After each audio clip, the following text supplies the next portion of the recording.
नमस्कार, मैं हूं मयूरिका और वियतनाम टीवी पर आप मेरे साथ देख रहे हैं मुद्दे की बात। मुद्दे की बात में आज वही मुद्दा उठा रहे हैं जिससे देश भर में हाहाकार मचा रखा है, शेयर बाजार। अब शेयर बाजार पहले एक वक्त ऐसा था जब बुद्धिजीवी लोग ही उसमें इन्वेस्ट करते थे, लेकिन अब शेयर बाजार ने आम आदमी तक रुख कर लिया है। हर आम आदमी, छोटा बड़ा कैसा भी, निवेश शेयर बाजार पे करता ही है। और ऐसे में जब शेयर बाजार पिछले कई वक्त से लगातार गिरावट पर चल रहा है, तो लोग थोड़े से कंफ्यूज है, आखिरकार इन्वेस्टमेंट करे कैसे, जो इन्वेस्टमेंट करके रखा है उसका क्या होगा, और अगर शेयर बाजार फिलहाल नीचे चल रहा है तो क्या इसका फायदा उठाना चाहिए। कौन कौन सी ऐसे शेयर्स हो सकते हैं, कौन सी ऐसी कंपनीज हो सकती है जिसमें इन्वेस्टमेंट आपको इन फ्यूचर फायदा दे सकता है। ये सारे सवाल बहुत सारे हम सबके मन में चलते हैं, और जब जवाब नहीं मिलते हैं तो फिर हम इन्वेस्टमेंट नहीं करते हैं।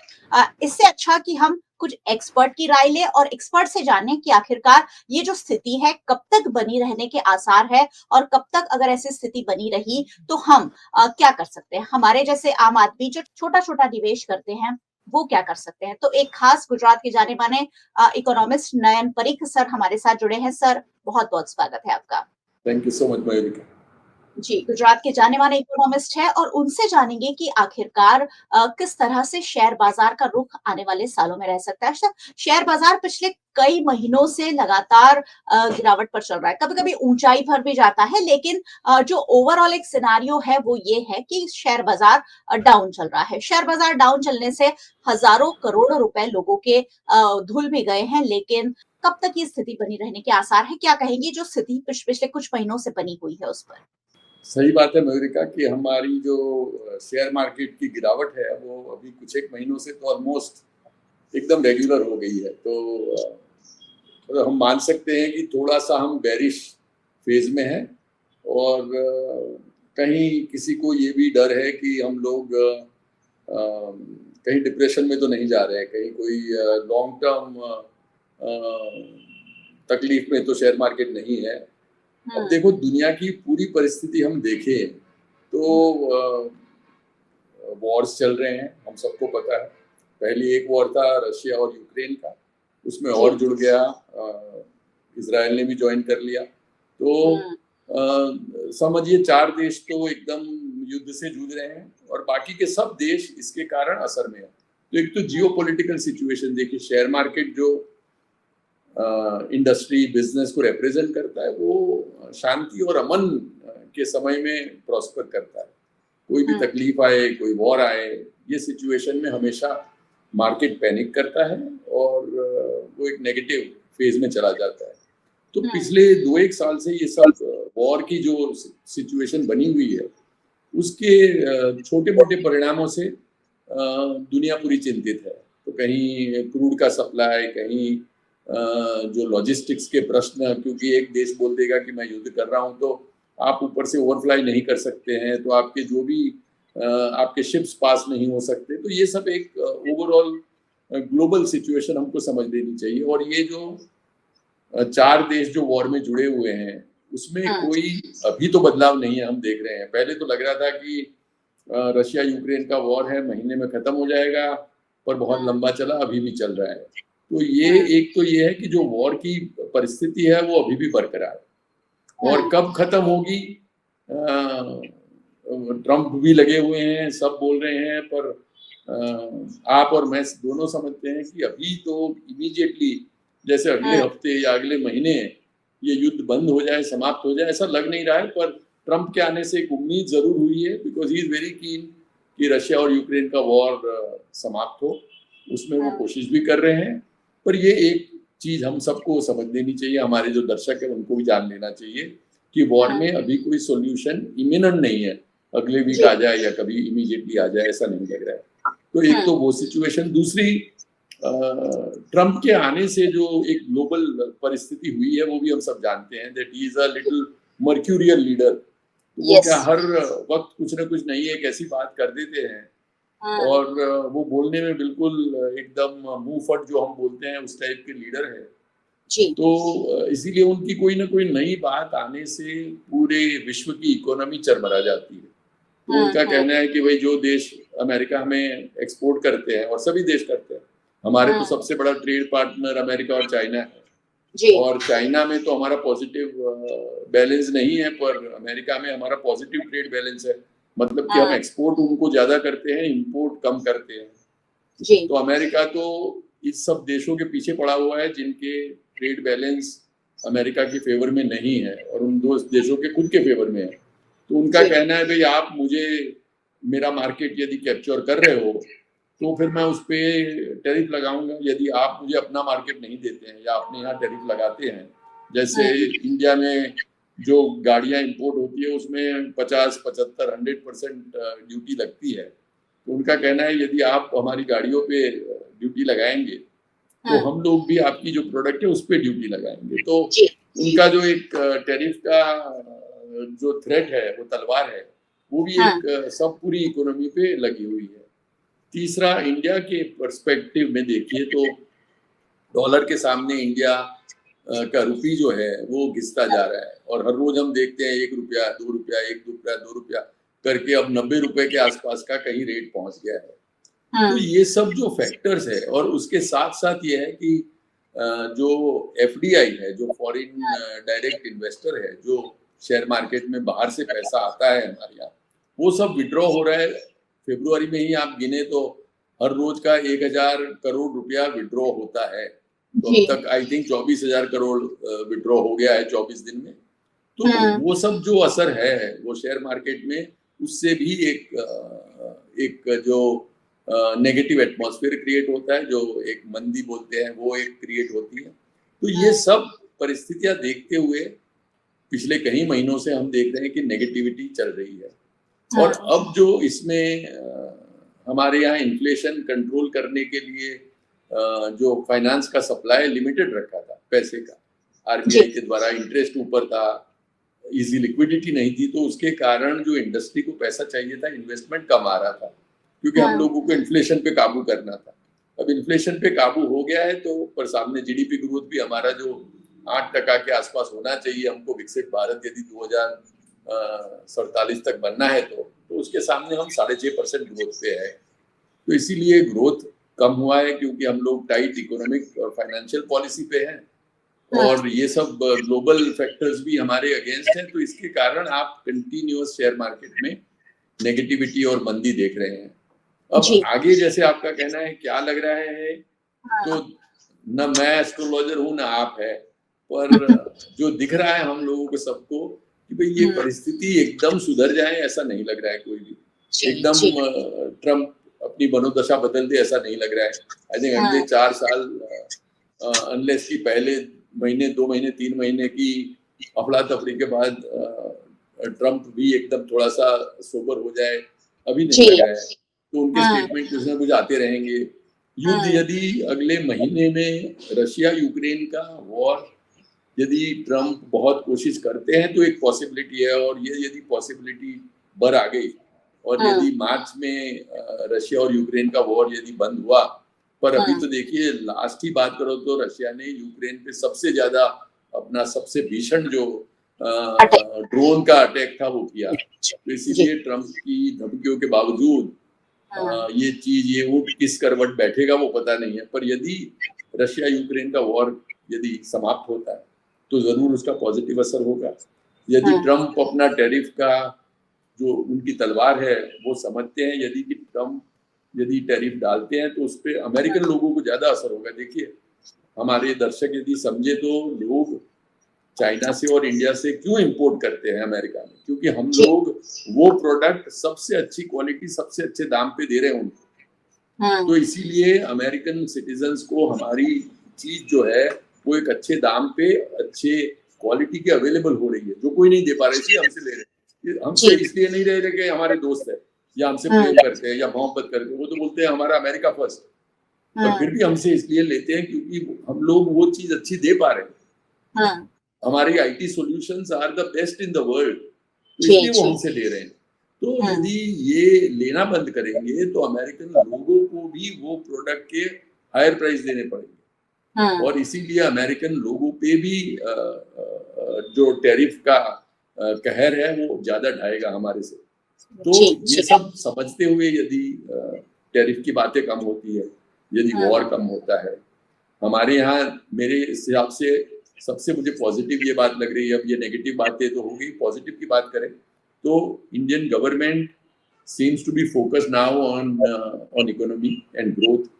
उनको समझ में आ गया, देखिए 2-3 इलेक्शन हैं जो स्टेट के, वो भी खत्म हो गए। उसमें जो लोगों के लिए योजनाएं करनी थी वो हो गई है। बजट में एक क्लियर इंडिकेशन आया है कि सरकार सीरियस है, क्योंकि इनकम टैक्स के 1 लाख करोड़ रुपए जो मिडिल क्लास के हाथ में आएंगे उससे भी जीडीपी की डिमांड को असर होगा। तो इसीलिए जो ग्रोथ है हमारा वो कहीं 6.5 से ऊपर जाने के लिए सरकार प्रयत्न कर रही है। और मैं समझ रहा हूँ कि हमारी जो बेसिक स्ट्रेंथ है इंडस्ट्री की, जो हम कंज्यूमिंग इंडस्ट्री है, मतलब यदि अमेरिका में हम लोग नहीं भी एक्सपोर्ट करते हैं तो we have our own strong domestic market. तो ये सब कारण से मैं समझता हूँ कि हम लोग फेवरेबली प्लेस्ड है। और लॉन्ग टर्म में मैं ये बताना चाहूंगा दर्शकों को कि अफरा तफरी में शेयर मार्केट से न निकल जाएं। ऐसे टाइम में कोविड में भी हमारे कोई दोस्त निकल गए थे जो फिर वो लॉस कभी रिकूप नहीं कर पाए। तो ऐसे अफरा तफरी की हालत में निकलने की जगह आप अपनी पोजीशन यदि बनाए रखें और यदि जैसे है ऐसे बैठे रहें तो ये जो साइक्लोन है, जो स्टॉर्म है, वो कहीं पास कर जाएगा। और यदि हम लोगों को लग रहा है कि हमारे पैसे 5 साल के लिए है तो वो 5 साल के पैसे मेरे ख्याल से, इंडियन इकोनॉमी एक ऐसी इकोनॉमी है जो पूरे विश्व में अभी एक ब्राइट स्पॉट है। सभी परिस्थितियों में भी इंडियन इकोनॉमी स्ट्रांग है। तो मैं समझ रहा हूँ कि 5-1 साल में यदि आपके पास लॉन्ग टर्म पैसे हैं तो शेयर मार्केट आपको पक्का रिवॉर्ड देगा। एकदम अफरा तफरी में बाहर निकलने की जरूरत नहीं है। जी, तो मुझे लग रहा है कि दर्शकों को काफी राहत पहुंची होगी जो बात नयन परीख सर कह रहे हैं, क्योंकि काफी असमंजस का माहौल है।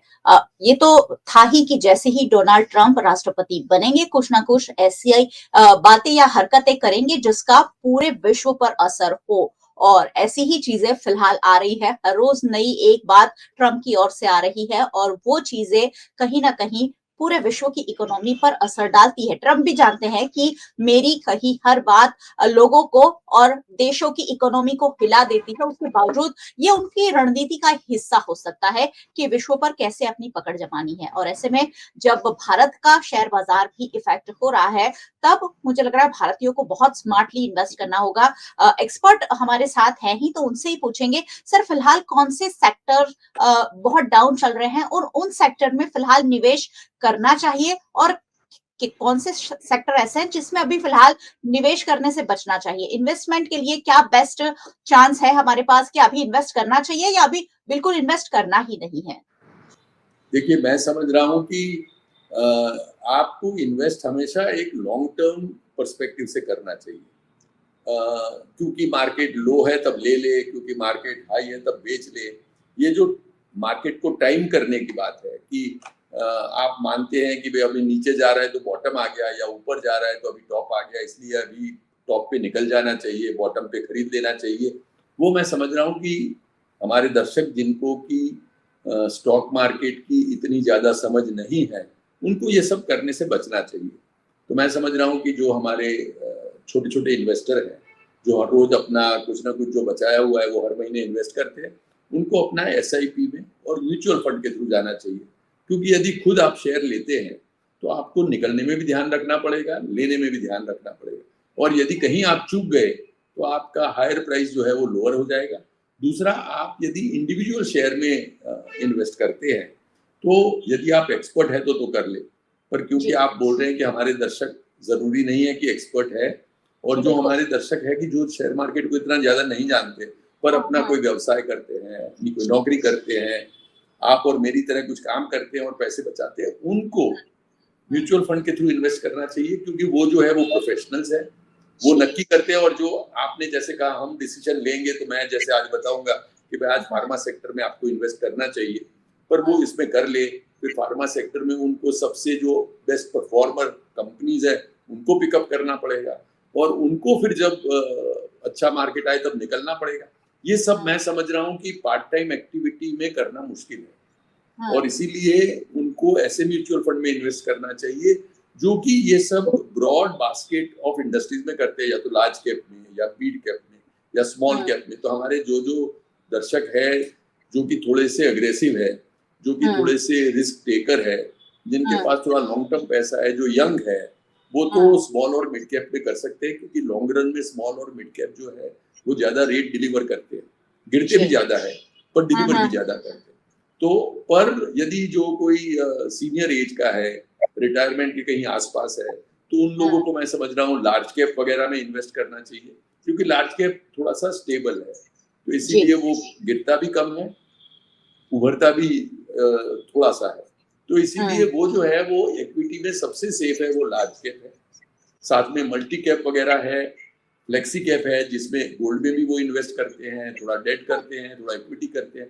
तो वो जो फंड मैनेजर्स है, वो डे टू डे, जिनका सवेरे से शाम तक यही काम है, वो ये कॉल लिया करते हैं और ये कॉल लेके करते हैं and they deliver good returns. तो मैं सजेस्ट करूंगा हमारे दर्शकों को कि आप जो है वो SIP करें, हर महीने कुछ बचाते हैं तो आप उड़ाइए, यदि हर महीने नहीं बचाते हैं, आप कोई छोटा व्यवसाय करते हैं, तो जब भी आपके पास लिक्विडिटी हो तब वो पैसे कोई म्यूचुअल फंड में ऐसे डालिए जिसमें आपकी रिस्क एपेटाइट और आपकी रिटर्न की एक्सपेक्टेशन है उसको मैच करते हुए करिए, पर खुद अपने शेयर का एक निशान लेके करना कि मैं HDFC बैंक में करने वाला हूँ, या मैं रिलायंस में करने वाला हूँ, या मैं फार्मा में करने वाला हूँ, वो मैं समझ रहा हूँ इस सब चीजों से बचना चाहिए।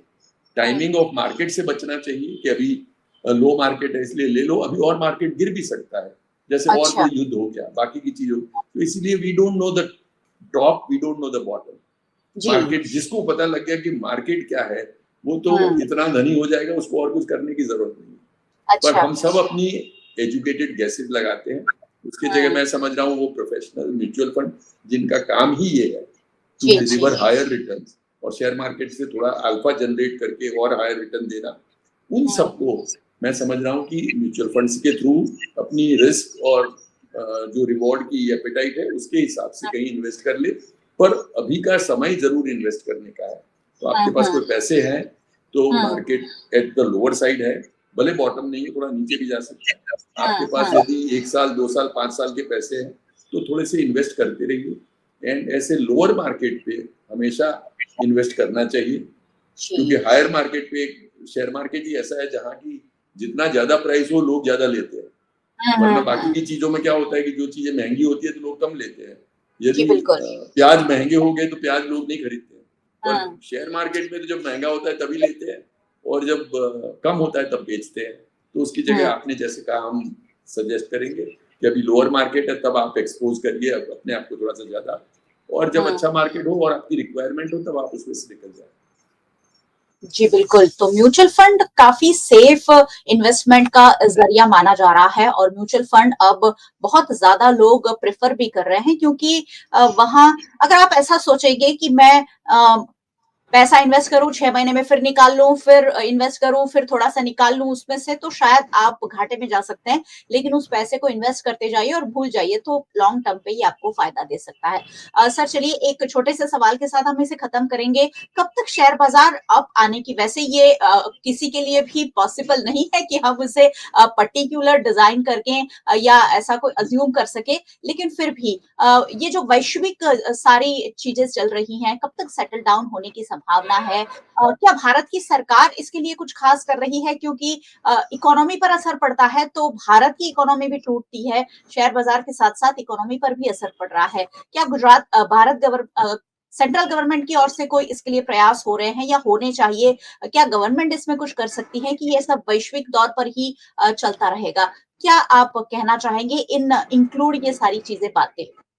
भारत सरकार ने देखिए 2-3 स्टेप्स करके दिखा दिया है कि वो लोग सीरियस है इस बारे में। एक तो उन्होंने इनकम टैक्स के बेनिफिट दिए जो लोगों की अपेक्षा से ज्यादा थे, और इसका मतलब यह है कि यदि आप और हमारे दर्शक जो इनकम टैक्स में बचाएंगे, मैं उनसे रिक्वेस्ट करूंगा कि वो इन्वेस्ट करें पैसे। हम लोग बचत करने में जितने ही होशियार है, माहिर है, इतने इन्वेस्ट करने में नहीं है, तो इसलिए हमारी जो बचत है वो कभी लोअर रेट ऑफ रिटर्न पे लग जाती है, कभी कभी सेविंग्स में हमारे पैसे पड़े रहते हैं। तो we are good savers but we are not good investor. तो मैं आपके मीडियम के थ्रू हमारे दर्शकों को कहना चाहूंगा कि आप जितनी तवज्जो सेविंग को देते हैं उतनी ही इन्वेस्ट करने में दीजिए, ताकि आपका जी। कोई भी पैसा जो है वो आइडल ना पड़ा रहे, आपका कोई भी हुँ। पैसा है वो लोअर रेट पे ना पड़ा रहे। आपका यदि पैसा है तो उसको अच्छे रिटर्न पे इन्वेस्ट करिए, करते रहिए। तो एक जी। तो ये कि 1 लाख करोड़ रुपया जो इनकम टैक्स में रियायत मिली है वो सब लोगों के हाथ में आएगा, और वो मैं हुँ। समझ रहा हूँ कि लोगों को कहीं न कहीं इन्वेस्ट करना चाहिए। तो मार्केट के द्वारा एक मतलब शेयर मार्केट के लिए जो भारत सरकार ने किया वो ये है। दूसरा, भारत सरकार ने जो रेपो रेट है आरबीआई के, वो अभी हुँ। पहली बार कम किया है जी। कोविड के बाद। तो इसका ये हुँ। मतलब है कि लोगों के पास पैसा हाथ में होगा, वो यदि खर्चा करते हैं उसका इनकम टैक्स का पैसा बचेगा। उस सब करके यदि लोग उसको डिमांड में कन्वर्ट करते हैं, लोग उससे रेफ्रिजरेटर खरीदते हैं, एयर कंडीशनर खरीदते हैं, टू व्हीलर खरीदते हैं, तो उसके द्वारा जो इकोनॉमी में एक स्पर्ट आएगा, ग्रोथ आएगा, वो लग हुँ। रहा है कि आएगा अगले साल। भारत सरकार हुँ। तो एटलीस्ट फोकस्ड है इस पे, और मैं समझ रहा हूँ कि लोगों के पास हाथ में जो पैसा आएगा मिडिल क्लास में, वो स्पेंड होगा, और स्पेंड होगा तो इकोनॉमी का ग्रोथ रेट जो है वो लास्ट ईयर जो 6.5% पे हम अटके हैं, वो मेरे ख्याल से अगले साल में इसको हायर ट्रेजेक्टरी पे देखता हूँ। दूसरा, हुँ। ग्लोबल सिचुएशन ऑलरेडी मेरे ख्याल से बहुत खराब है, और यहाँ से ऊपर जाने की संभावना ज्यादा है और बिगड़ने की संभावना कम है। मुझे नहीं लग हुँ। रहा है कि और कोई ज्यादा युद्ध हो जाएंगे। मुझे लग रहा है कि यदि ट्रम्प सरकार काम करती है तो कोई ना हुँ। कोई युद्ध में थोड़ी सी कमी आएगी, और हुँ। युद्ध में कहीं ना कहीं विराम आने के चांसेस बहुत ज्यादा है। तो जी। इसलिए मैं समझ रहा हूँ कि अगला साल जो है वो हुँ। मुझे इम्प्रूवमेंट ही लग रहा है, और हुँ। जहाँ है उससे इम्प्रूव होने के चांसेस बहुत ज्यादा है। ऊपर से हुँ। भारत सरकार भी इस बारे में फोकस्ड है, एफर्ट कर रही है। तो मैं मानता हूँ कि जो हम लोगों ने सहा है, जो इन्वेस्टर्स ने सहा है, वो जी। मेरे ख्याल से अगले साल में इतना नहीं सहन करना पड़ेगा, और इम्प्रूवमेंट होगा, ऐसा मैं हुँ। मान रहा हूँ। और जैसे ही कुछ इम्प्रूवमेंट होगा मेरे ख्याल से आपके साथ एक दोबारा चर्चा करेंगे कि अब क्या लग रहा है, और जी, वो मेरे ख्याल बिल्कुल। से अगले 3 महीने में मैं अपेक्षा रखता हूँ कि कोई ना कोई सुधार हम लोगों को देखने मिल जाएगा। आप तो ये ज्योतिष जैसी बात आपने कर ही दी है, 3 महीने आखिरकार दे ही दिए हैं और मुझे लग रहा है कि सही में ट्रम्प सरकार जिस तरह से आगे बढ़ रही है, वो जो युद्ध पिछले कई वक़्त से चल रहे हैं, उसे रोकने में अगर सफल होती हैं, तो विश्व के बहुत सारे देश पर उसका असर पड़ेगा और खासकर इकोनॉमी पर असर पड़ेगा। अगर भारत में भी वैश्विक मंदी का सामना हम थोड़ा बहुत कर रहे हैं, तो आने वाले वक़्त में अगर ये सुलझता है, तो ये भारत के लोगों के हित में होगा, लेकिन तब तक निवेश बहुत सोच समझ कर करना है। हम एक्सपर्ट इसलिए आपके लिए लेकर आते हैं कि आप बेहतरीन तरीके से इन पहलुओं को समझ सके। सर, बहुत-बहुत शुक्रिया वीएनएम टीवी के साथ जुड़ने के लिए। Thank you so much. Thank you so much.